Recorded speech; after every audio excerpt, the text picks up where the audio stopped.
So here is our crawl space that we have for our little warehouse. And I mean, if you really think about it, you can fit a lot of pallets in there. I can't really tell how bumpy the ground is because, the plastic's not drilled tight. Here I can see a dip there. None of these dips look like they're really a problem based on what we've already gone through. So broke down and ordered a faster linear actuator. This one only has 50 pounds of force, but it's 3 times faster. Back to this. So after our trials, I charged up the battery. It probably took about an hour to bring it back up to full charge. Those are brand new batteries from like November from Electric Wheelchair. So I think I may end up running 2 on it anyway, just to, why not? I have them. I need the extra weight anyway. Another thing I noticed was, our set screw must have loosened and our pliers started walking out a little bit. If this thing breaks down in the crawl space, we're fucking crawling. So, I got to be sure, like, final install, everything's going to get Loctited. Hassel bought an FPV setup. I spent it wasn't even $100. I mean, with the LED light, it was not even $100. I'm going to put writing on the front of all the pallets so that I know what's in the boxes. So that way with the camera, I can go right up and I can read literally what's on the box and what's in it. Because some of these aren't just going to be pallets. They're going to be crates with compartments. We'll get to those in a little bit. Also, one other thought that I had, because this isn't a crawl space, if anything happens, if any major malfunction happens and it starts a fire in there, that's some pretty bad news because I don't know how fast I can get into that crawl space with a fire extinguisher, right? So, I may end up putting a metal box around the plastic box just for containment issues, just in case, just because I never want to worry about that. I mean, I don't want to lose my house, right? That would be ridiculous. So we got the new linear actuator in there, 1.2 inches per second. And that is a great travel speed. Like, that is exactly what I'm looking for. So I tried to weigh the carriage, and it was too light for my scale. So I'll find something else. But let's see how she goes with a legitimate 50 pound, like just the payload's 50. And then we also have the carriage and the pallet. It did it. It might be straight in, but it did it. So after the WAD test phase, I guess we're actually going into kind of a finalization stage, I would call it. Like, there's a whole other stage after that. We replaced our actuator. Right now, what I'm doing is I kind of cut my mounts and I'm rotating these up to make sure that I have plenty of room for my battery box. Those aren't going to interfere. I'd use kind of temporary, they work fine, but I use kind of temporary mounts just to stop those from rotating. I'm going to screw those up some more and weld those in now that we know that those motors are strong enough for what we're going to do. We're accepting the speed. We're accepting the power. I noticed that both sides, so that side actually pulled out a little bit from the turning, I believe. As you go around, there's forces to pull the tire out. And this one is tight as well, but that set screw just barely loosened and there's a little wobble too. So, set screws to hold tires to shafts is probably not the best route.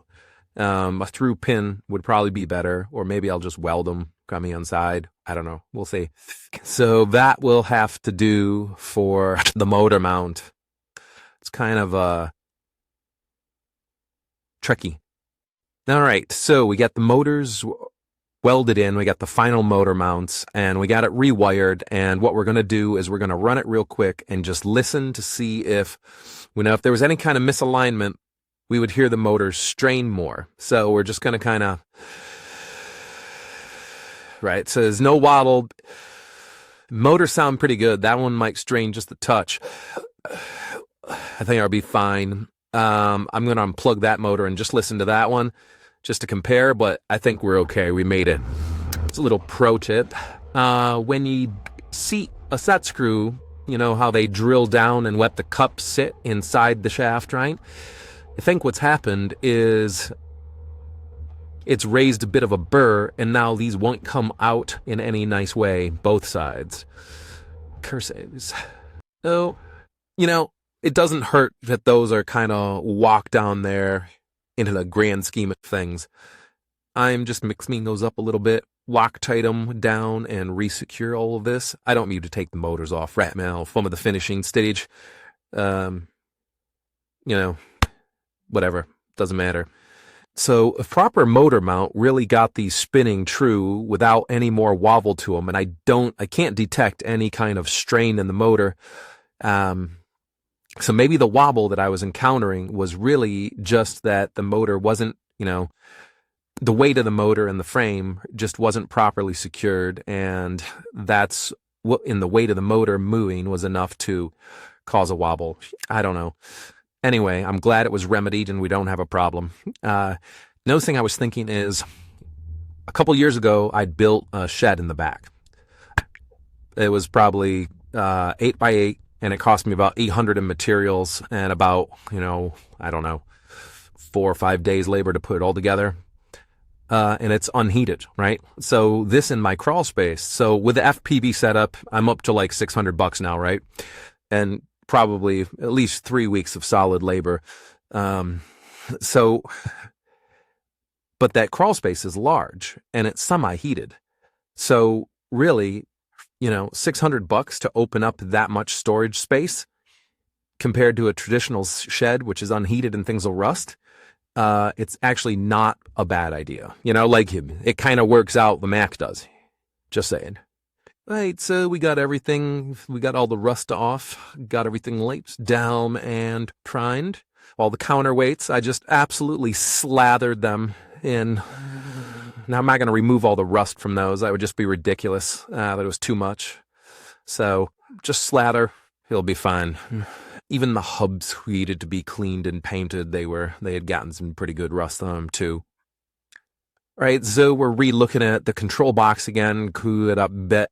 I trimmed off both sides to make it a little bit more compact. I brought the power in through the front, and I added this little LED indicator light.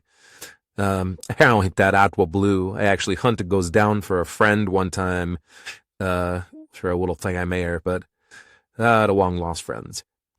So next we're going to put a metal container over the top to give it. I'm not going to do an entire metal enclosure. I don't think I need it, but I am going to do a metal lid. That way, if there were ever flames, suppress them for long enough for me to get in there. Oh boy, we're making arrangements, doing standoffs to mount down the control box. I needed something that was kind of like a washer with a threaded insert in it, and I didn't really want to make them on the wave. So what I found was some of these. I don't exactly know what they're called, but now you put them in a piece of wood and pound them down in and they don't spin. So I've just been straightening out the tines and, I'll tap those down to get them better and then just lightly tack it. And for what we're doing, that's plenty of strain. That'll do the trick. Not too invasive. Think 2 of those. Does that look a little out of scale or almost right? They look a little bulky to me, but I could just do 1 on top. That's probably appropriate, but I can't do it in the center because that's where the thing rides. I don't know. We'll figure it out. So we got our FPV setup in and bought a little tiny Air FPV camera. I think that was about 20. I got the receiver. I think that was about 20. And then this, which was like 39. And I didn't want to go with goggles because, I'm going to be going between the screen and watching it. This one in particular outputs power to the camera. Not all of them do. So I made sure that I got one that did. I came with all the cables I needed. I did add, so I have to add like the pigtail for the power. And this is good specs wise. It'll turn on at 7. Typical is 12, and it's good up to 27 volts. So that has a wide range of acceptable voltages. This is just being powered right off of it. So that has its own regulator. We don't have to worry about voltage. All of these were female on both sides. So I did have to take in some, for some of the long, I had some long, connectors, and I just pushed them halfway through so to jump between the two. So I'll turn on right now. I got it on my power supply, and I got it set at like 10 volts, whatever. I believe that's telling me that it's on channel 22. And So I'll turn on my receiver. This came already charged. And boom, we already have our picture. And it superimposes a little bit of a battery meter for this. This is, it's got its own battery. Came with a charger. So realistically, this took me like 10 seconds to set up. Like, it was super easy. So it's it's going to be cool to play with. Now, I don't know what kind of cone these lights throw. I imagine, I don't know. So I aimed these down just a little bit to about where I figure the, fork shall be. I welded it on because I'm lazy. And I just tacked it so I can cut it off if I have to. But, I'm just going based on gut feeling, I suppose. So we'll see how that works out for me. So I'm only going to mount one of these right off the bat. I can mount the second one at any time if I need to. But, I really think one of them is going to give so much light that it's going to be ridiculous. And why waste two? So the next up plus they draw like it's 1.5 amps per, which really isn't bad. But we're on battery powers. So I hear that these FPV transmitters get quite hot. And, on a drone, which is their design thing, you're flying through the air, so you have airflow over you all the time. So I'm thinking, I'm going to try to get away with keeping it in my electronics box. So that way I can just, I'll run my camera and power wires out. And that way I can just power here and everything's still enclosed. At this point, I may need to put a fan on this to increase airflow and maybe drill some holes in the side panel because there's no airflow exactly right here. This probably warrants a fan now. All right, so I figured I'd do a bench test of my light so I could see the cone angle, and what it does, So we're going to it casts a fairly wide light and pretty close. So I don't think we have to be too careful with our angle. And I think one of these alone is going to be enough. Since we already have one mounting hole inside the case to secure it down, I'm going to kill two birds with one stone. I also need to keep the cover on the top. So I've created this mount and a couple of bushings. The bushing, I'm going to put it all together, leave about, half an inch this way, weld it up right through those holes. It should stick everything together. And then I can just drill a hole in that top cover and cut a wing nut down to keep it all down. So I screw this down to keep the case down, and then I put the wing nut on after the wood's on. So we're basically at final reassembly after painting. This is the short one that was making a little bit of extra noise. It had been in the snowblower and been kind of abused. We opened it up, and this is, I had my modification in there. I had an extra spacer ring so that, it would just push directly against that cross pin. And there was actually a chunk of E-clip in there still. I didn't find that before. Must have been stopping the grease. That could have been the extra noise. So I got some extra metric clips. I'm going to put a new one in, reassemble this thing as, originally engineered. And hopefully it'll be a little bit quieter for us, but it will still work. So I kind of don't carry it away. Well, there's the damage that we got through that set screw that loosened up just a little bit. And the tire walked off. Since these are doing a pretty hard job just for a single set screw, I'm going to put the tire on and then use a transfer punch. And then I'm going to drill like kind of a crater for it to go in. That way, even if it loosens, it'd have to loosen substantially, and it'll get Loctited. Next best thing to a through hole, but the through hole's kind of easy to mess up. All right, so that's what we're going for, and this fits. I don't know if our light is all that hit, but same size. That way we can't screw up any of the threads in here. And if this was ever like in the wrong spot, we'd have to fill it with weld and grind it back. So that'd be pretty sure before you do that, but it will give it a lot more grip. It's not going to slip and it's not going to pull off. So we're going to give it just a little shot of dielectric grease all the way around it, just so, this shaft is always kind of lubricated so the two bores can't seize together. I forgot to do it to that one over there, so hopefully that'll never be a problem, but it is going to be in a wet crawl space. If I hadn't already Loctited that, I'd take it apart and do it.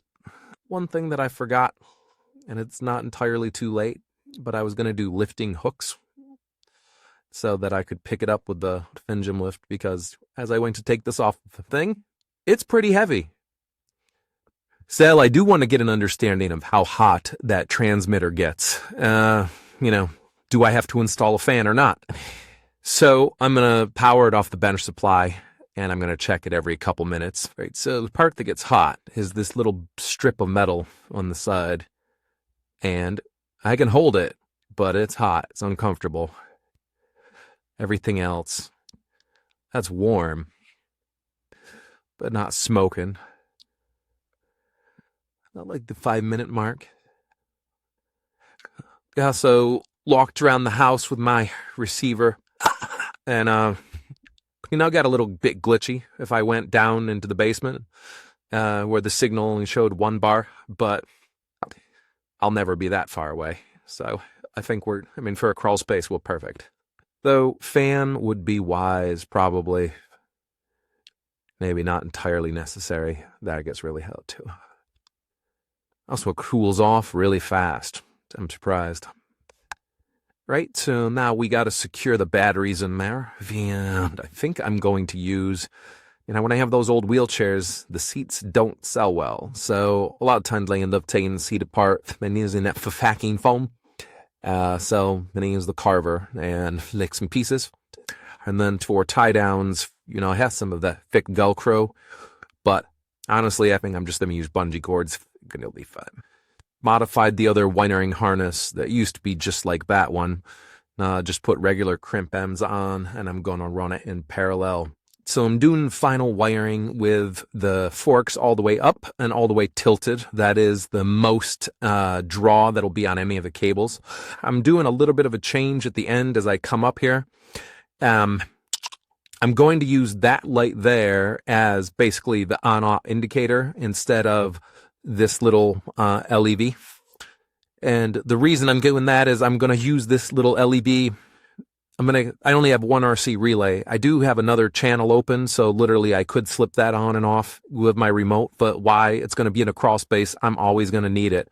And it gives me a great indicator light. But you can't miss that one being on. It normally draws half an amp. So I'm going to use the RC relay to turn on and off the FPB transmitter. Because it gets kind of hot, and there's only certain specific times where we're actually going to meet it. So why would it be drawing another half amp all the time and getting hot when we don't meet it except for just in little tiny moments? So when that comes on, and I'll just have this LED come out at the same time. So next I have, several of these small wires that need ground. And my common ground is like this big lug terminal, right? So what I'm thinking is I'm going to go up into my box, and I'm going to see if I can't find some of these terminal blocks and rig up a way so that I can, turn on. All of these will be like a common ground bus, but I can just plug all this stuff into. And then the only extra juice I'm going to need is one bit of lug to our common, and that will be a fused link. I'll probably do like a 2 amp or 3 amp fuse, because we're going way down in wire size. So, like a 30 amp breaker isn't going to do anything to protect this little wire. So we'll put in a little in-line fuse right there. All right. So for our shared, small ground connections, I've kind of wired this up. Just laid a piece of solid core wire down and soldered a bridge across all of it. And then I used a piece of the Superflex. And then in order to get that on there, the easiest way to do it was, again, to take some solid core. So focus right there. And I just kind of wrapped it around as a bit of a string relief and soldered it all together. Usually it looks like just one more little dab aside or put in there. So then I'll just put a lug on this end and hot glue this to back of the case somewhere. And then for the camera, I took, and this was 2 separate leads. It was a separate video, so I just put them into one. and I'm going to wire it with some ribbon cable. It's there's a little terminal block, or jumper down, turned out well. It'll just fit from underneath the cover. So last thing to hook up is the FPV and then our strain relief tie downs. You probably haven't seen me in here in a little while, so we took one more wire off to our fuse. The fuse comes off, and there's a jump in there. One end comes to, power our transmitter through our RC switch, and then the other one goes directly out to our light. So both of those are on the same fuse. The light is on just this tiny little bullet connector so that I can... any of the wires that come into the case, I want to be able to be detached easily. So, all of these are just screw terminals or connectors or something. And we went ahead and just hand crank on these little tiny connectors. A little bit time consuming, but get good results. Now I'll just give them a little touch of solder on each one. The other things I wanted to inspect is how that wire that goes from the light handles the articulation. I don't think proposed vents of the phone. I also discovered that, when the forks are all the way down, I get my tires right up off the ground, which is actually pretty cool because then you can test, motor direction and stuff like that, or you could take a wheel off or whatever, and you have your built-in jack stand, basically. Also, the light, let's see if I can get it as it adjusts. You can see the cone of the light before the camera adjusts. It's actually showing up in a perfect pattern right at the end of those forks. So we am just right on that front as well. My favorite camera position is right here.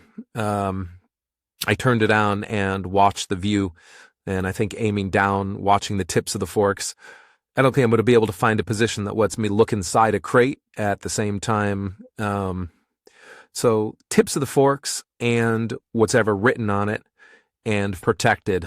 This wouldn't be very protected. So I'll just make some kind of mount that goes around my winning actuator.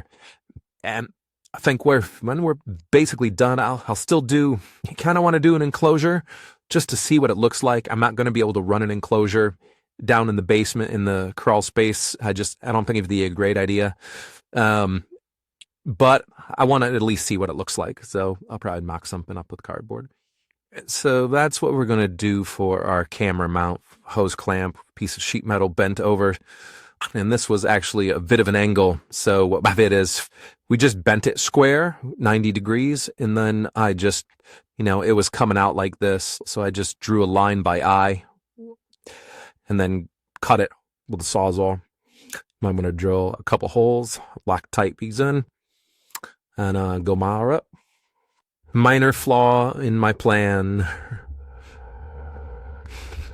I can't get the ballast out without taking the control box off, which, it isn't, I don't have to take it off.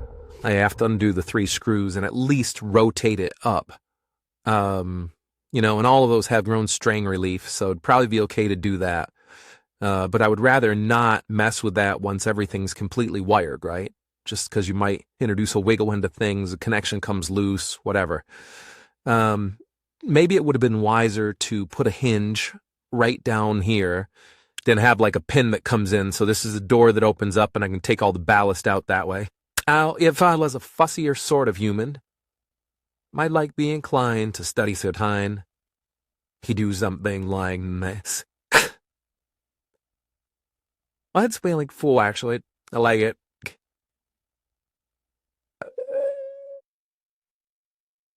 Oh, we finished half of it. But, get ready, okay.